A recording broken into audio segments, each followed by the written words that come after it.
always we look at the women. What did the women do? Where was the women? What was the women wearing? What was the women, etc.? We really need to shift our focus to say, where was the man? What was the man doing? What was he oriented to? Why was he there?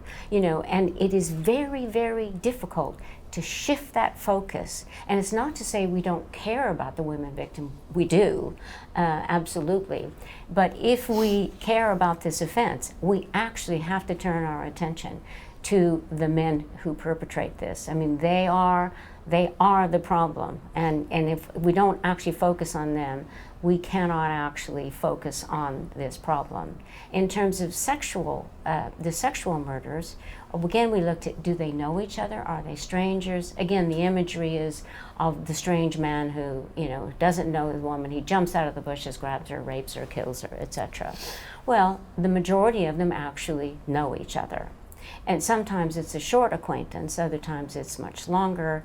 But in a sense, again, what is his orientation to the women that he met in the dance, the club, the whatever, last week, earlier in the evening, you know, some period of time, he bought her 2 or 3 drinks. Does he now have a sense of ownership? Does he have a sense of the ability that he could have, he's bought sex with her through his 2 drinks that he bought her in the pub because she was kind to him instead of dismissive of him, and these sorts of things. There's been, to some extent, a sea change over the last 30 years with women's groups in this country and Great Britain particularly. In the beginning, you know, creating refuges and shelters for what was then called battered women. And there's been a sea change there, and there's been, you know, some thinking and some concern more and more about sexual violence against women. And some, you know, very high profile cases in the US and some in Great Britain as well. And that focus is beginning to shift a bit onto the perpetrator.